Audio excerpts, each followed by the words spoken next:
Hello दोस्तों, स्वागत करती हूँ आपका आपके अपने यूट्यूब चैनल रामनीत क्लासेस में। इस वीडियो में हम देखेंगे अभ्यास टेस्ट पेपर कक्षा 8 का सप्ताह 1 का। तो ये जो अभ्यास टेस्ट पेपर आए हैं ये आपके स्कूल से आपको उपलब्ध कराए जाएंगे। और इस वीडियो में मैं आपको इस अभ्यास प्रश्नों के इसमें कुल 40 प्रश्न दिए गए हैं। इस 40 प्रश्नों के मैं पूरे उत्तर आपको बताऊँगी बिल्कुल सही, इसलिए निश्चित रहिएगा, बिल्कुल निश्चिंत रहिएगा। वीडियो को पूरा देखिएगा, लाइक कीजिएगा, दोस्तों का शेयर कीजिएगा और चैनल पे अगर आप नए हैं तो चैनल को सब्सक्राइब ज़रूर कर लें और बेल आइकन को ज़रूर प्रेस करें जिससे नेक्स्ट वीडियो की नोटिफिकेशन आपको मिल सके। तो चलिए देखते हैं आज का वीडियो। समय है इसका लगभग 90 मिनट, यानी कि आपको ये पेपर करने के लिए 90 मिनट्स मिलेंगे, लेकिन मैं आपका 90 मिनट्स नहीं लूँगी, मैं बहुत जल्दी इसके आंसर बता दूँगी आपको। तो चलिए देखिए, टेस्ट प्रशासनकर्ता के लिए निर्देश, यानी कि ये तो निर्देश हैं, निर्देश हमें नहीं पढ़ने हैं। हम देखेंगे हमें इसमें पूछा क्या है। तो यहाँ पर आपको हिंदी के 10 प्रश्न पूछे हैं, गणित के 10 प्रश्न पूछे हैं, विज्ञान के 10 प्रश्न और सामाजिक विज्ञान के भी 10 प्रश्न पूछे हैं, यानी कि 4 विषयों के प्रश्न हैं। इसमें अंग्रेजी और संस्कृत के प्रश्न सम्मिलित नहीं किए हैं। और सही उत्तर के विकल्प को अंतिम पेज पर दी गई तालिका में भरें, यानी कि देखिए आपको यहाँ पर अंतिम पेज पे एक तालिका दे रखी है इस तरह की। इसमें आपको अपने उत्तर भरने हैं। जैसे हिंदी के भरेंगे तो ABCD विकल्प भरना है, फिर गणित, विज्ञान और सामाजिक के भी इस तरह भरने हैं। या 10-10 आपको कॉलम दे रखे हैं भरने के लिए, और यहाँ पर आपके टीचर्स इनको चेक करेगा और रिपोर्ट करेगा। तो चलिए देखते हैं क्वेश्चन नंबर 1 हिंदी का।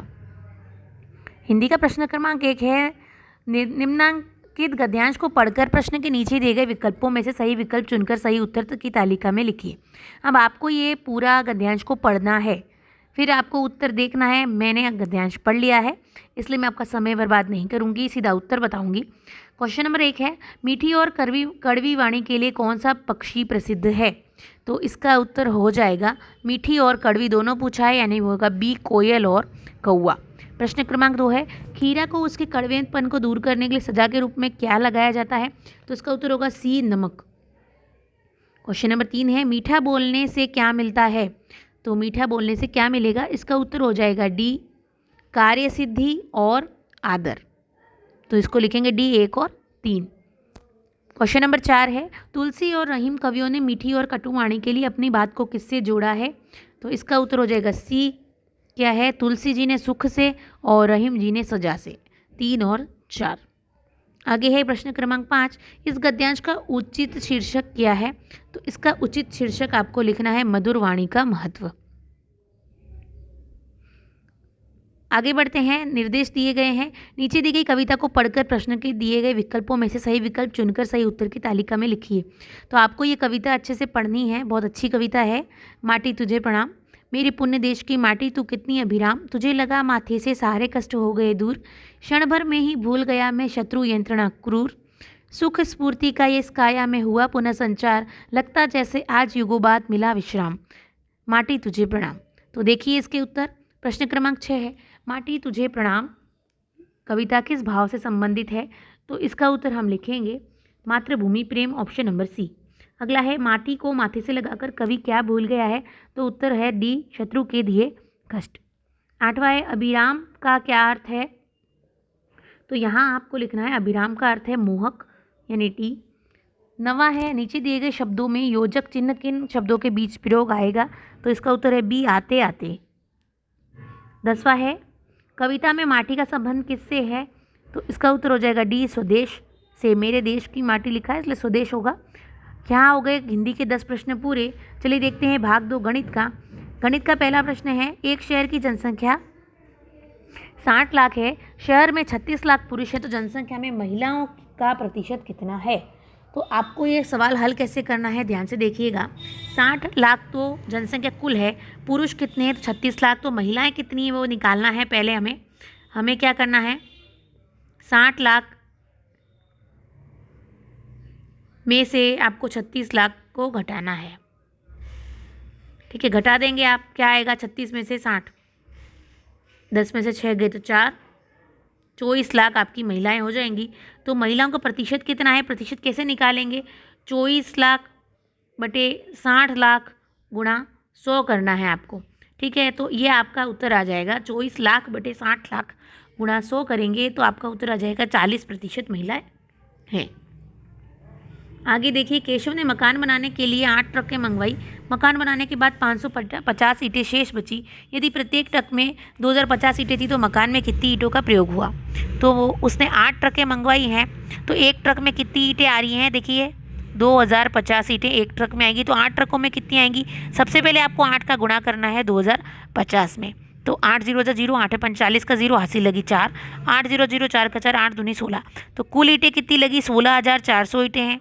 तो 16,400 ईंटें उपयोग में लाई और 550 ईंटें बच गई, तो आपको घटा देना ये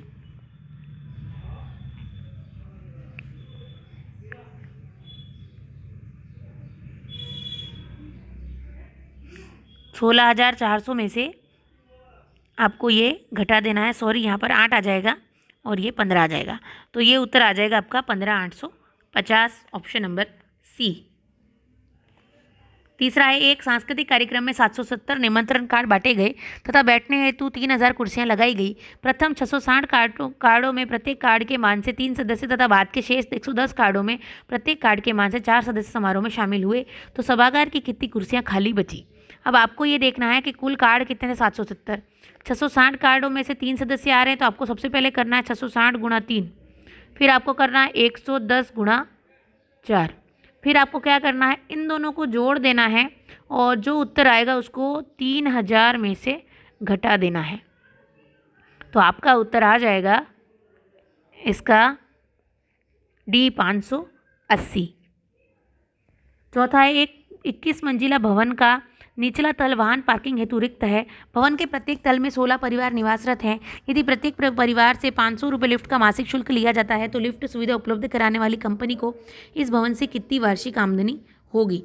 तो यहाँ पर देखिए 21 मंजिला भवन है, लेकिन नीचे का तल आपको काउंट नहीं करना है, तो आपको करना है 500 गुणा 20। ठीक है, तो ये हो जाएगा 500 गुणा 2 करिए तो क्या हो जाएगा 1000, और एक 0 और लगा दीजिए तो ये हो जाएगा 10,000। और यहाँ पर 16 परिवार रहते हैं, तो ये हो जाएगा 16 का गुणा करेंगे तो उत्तर आ जाएगा सी 16,000 रुपये, यानी कि सॉरी 1,60,000 रुपये। 16 परिवार हैं तो 1,60,000 रुपये हो जाएगा। तो 500 × 20 करना है आपको, तो 5 दूनी 10 और 1 2 3 0 लगेंगे, ये होगा 10,000 गुणा 16 करेंगे 1,60,000 आ जाएगा। पांचवा है, एक 100 किलोमीटर लंबी सड़क में से 505 किलोमीटर सीमेंट की तथा शेष सामान्य सड़क बनाई गई है। यदि सीमेंट की सड़क बनाने की लागत 33 लाख रुपए प्रति किलोमीटर तथा सामान्य सड़क बनाने की लागत 1,80,000 रुपये प्रति किलोमीटर है, तो सड़क निर्माण में कितनी लागत आएगी? तो यहाँ आपको इसको हल करना होगा। 100 किलोमीटर सड़क बनी है, 5 किलोमीटर सीमेंट की, और तो सीमेंट की सड़क बनाने की लागत कितनी है देखिए, तो यहाँ पर यह आपको लिखना है 33 लाख गुणा 5 किलोमीटर है और 1 किलोमीटर की इतनी है। फिर आपको सामान्य सड़क बनानी है, तो सामान्य सड़क बनाने की लागत है 1,80,000 रुपये, और ये कितनी है? तो 100 में से 5 गए तो 95, तो गुणा 95 करना है, तो कुल कितनी लागत आएगी? दोनों को फिर जोड़ना है, उसके बाद ही आपका उत्तर आ जाएगा। तो इसका उत्तर हो जाएगा बी 1,87,50,000, 1875 और 4 0 है, ऑप्शन नंबर बी सही है। छठा है, एक वाहन निर्माता कंपनी प्रतिदिन 40 मोटरसाइकिल का निर्माण कर वर्ष भर में 14,600 मोटरसाइकिल का निर्माण करती है, तो कंपनी ने सन 2020 में माह फरवरी में जनवरी की अपेक्षा कितनी कम मोटरसाइकिलों का निर्माण हुआ? तो इस सवाल को दिखने में बड़ा लग रहा है लेकिन करने में बहुत ही आसान है। आप देखिए 40 मोटरसाइकिल का निर्माण रोज हो रहा है। अब आपको 2020 की बात करिए तो इसको तो आप भूल जाइए, ठीक है। 2020 में फरवरी का पूछा है, तो फरवरी में 2020 में दिन कितने थे? तो 29 थे। जनवरी में कितने थे? 31 थे। तो कुल दिन कितने कम हुए? जनवरी में कम कितने हुए? 2 दिन कम हुए। तो जनवरी की अपेक्षा कितनी मोटरसाइकिलों का निर्माण हुआ? कितनी कम? तो फरवरी में 2 दिन कम हुए, तो एक दिन की 40 मोटरसाइकिल, तो 2 दिन की कितनी हो जाएगी? 80 मोटरसाइकिल, तो 80 मोटरसाइकिल कम होगी, तो यहाँ पर 80 उत्तर ऑप्शन नंबर सी आ जाएगा। सातवां, एक छात्र समाचार पत्र पत्रिकाओं पर 350 रुपये प्रतिमाह खर्च करता है। यह उसके जेब खर्च का 10% है, तो उसका जेब खर्च कितने रुपए है? तो देखिए किसका 10% 350 होता है, तो देखिए x का 10% मैंने माना बराबर 350 होता है, तो x का 10/100 यानी 10%, तो ये हो जाएगा x गुणा 10 बराबर 350 और 2 जीरो लगा देंगे, फिर x बराबर हो जाएगा बटे 10, तो ये 1 जीरो से 1 जीरो कट गया, तो 3500 उत्तर आ जाएगा। तो इसका उत्तर हो जाएगा बी 3500। आठवां प्रश्न है, 5 से 2/3 मीटर लंबी रस्सी का मूल्य 12 से 3/4 रुपये है। रस्सी का प्रति मीटर मूल्य कितना है? तो रस्सी कुल कितनी है? देखिए 5 से 2/3, तो 5 दिया 15, 15 और 2 17/3 रस्सी है, उसका मूल्य कितना है? 12 से 3/4, तो यहाँ 4 12 चौक 48, 48 और 3 51, ठीक है, 51/4 इसका मूल्य है। प्रति मीटर मूल्य कितना है? तो इसका बटा करना है इन दोनों का, अपन को क्या करना है, जैसे एक एक नियम से अगर इसको चलेंगे तो 17/3 मीटर रस्सी का मूल्य 51/4 है, तो 1 मीटर रस्सी का मूल्य होगा 51/4 गुणा 3/17, 17 एकम 17, 17 तिया 51, 3 तिया 9, 9/4 उत्तर आ जाएगा इसका। तो आप 9/4 को मिश्र भिन्न में बदलेंगे, 4 दूनी 8, 1 2 सही 1/4 उत्तर आ जाएगा ऑप्शन नंबर अ, ठीक है। नवा देखिए, एक किसान के यहाँ गेहूं और चने के कुल उत्पादन में से गेहूं का उत्पादन 3/4 भाग तथा चने का उत्पादन 1/4 भाग हुआ। यदि किसान के यहाँ गेहूं का उत्पादन 600 क्विंटल हुआ तो चने के उत्पादन की मात्रा कितनी है? तो इसको हम हल करेंगे 3/4 अनुपात 1/4, ठीक है। तो यहाँ पर गेहूं का उत्पादन 600 क्विंटल हुआ तो चने का उत्पादन कितना था? तो यहाँ होगा 3:1, ठीक है। तो चने का उत्पादन यहाँ पर हो जाएगा 200 क्विंटल, यहाँ हो जाएगा 3/4 गुणा 4/1, ठीक है। तो ये 4 से 4 कट गया, यानी तीसरा भाग आपका हो जाएगा, इसका उत्तर आएगा 200 क्विंटल। 600/3 करना है हमें यहाँ पर, ठीक है। क्वेश्चन नंबर 10 है, 60 विद्यार्थियों की कक्षा में विद्यार्थियों की संख्या के 2/5 ने प्रथम श्रेणी प्राप्त की, कितने विद्यार्थियों ने प्रथम श्रेणी प्राप्त नहीं की? अब देखिए प्रथम श्रेणी कितनों ने प्राप्त की है, तो कुल विद्यार्थी थे 60 है, 2/5 ने प्रथम श्रेणी प्राप्त की, तो 60 का 2/5 कितना होगा? 5 एकम 5, 5 एकम 5 और 5 दूनी 10, तो ये हो जाएगा 12 दूनी 24, 24 बच्चों ने तो कितनी श्रेणी प्राप्त की? प्रथम श्रेणी प्राप्त की। सवाल समझिए, 60 विद्यार्थियों कक्षा में विद्यार्थियों की संख्या के 2/5 ने प्रथम श्रेणी प्राप्त की, यानी कि 24 बच्चों ने प्रथम श्रेणी प्राप्त कर ली है। तो कितने विद्यार्थियों ने प्रथम श्रेणी प्राप्त नहीं की है? तो 60 में से 24 को आप घटा दीजिए, कितना उत्तर आएगा? 10 में से 4 गए तो 6, फिर 3 36, इसका उत्तर हो जाएगा ऑप्शन नंबर बी 36। तीसरा देखिए विज्ञान का, नीचे दिए गए कथनों को पढ़िए। बीजों के अंकुरण के लिए नमी आवश्यक है। पौधों की जड़ों द्वारा जल, खनिज और उर्वरकों का अवशोषण होता है। सिंचाई से मिट्टी का गठन सुधर जाता है। सिंचाई से मिट्टी को ह्यूमस प्रचुर मात्रा में मिलता है। निम्न कथनों से स्पष्ट होता है कि फसल के लिए सिंचाई आवश्यक है। किन कथनों से स्पष्ट होगा? तो यहाँ इसका उत्तर हो जाएगा ऑप्शन नंबर अ 1, 2 और 3। दूसरा है, निम्नलिखित में से किस कार्य से मिट्टी को पोषक तत्व प्राप्त नहीं होते? तो इसका उत्तर हो जाएगा सी, कटाई करना। तीसरा है, चित्र में दिया गया कृषि यंत्र किस कार्य के लिए उपयोगी है? तो इसका उत्तर हो जाएगा जुताई, ऑप्शन नंबर बी। चौथा है, बूझों ने पौधे लगाने के लिए 2 गमले तैयार किए, किस गमले में पौधे को ह्यूमस प्रचुर मात्रा में मिलेगा? तो इसका उत्तर हो जाएगा गमला अ। पांचवा है, उपरोक्त चित्र में 2 गमले अ तथा ब दिख रहे हैं। गमले के अंदर पड़े हुए पदार्थों का अवलोकन कर अनुमान लगाइए कि गमले की सामग्री में 1 महीने पश्चात क्या अंतर दिखाई देगा? तो इसका उत्तर हो जाएगा 5वें प्रश्न का अ, गमले अ की सामग्री का अपघटन हो गया। छठा देखिए, एक नमीयुक्त रोटी को किसी डिब्बे में ढककर कुछ दिनों तक रखने पर उसमें फफूंद आ जाती है। फफूंद की वृद्धि के लिए कौन सी परिस्थिति उत्तरदायी है?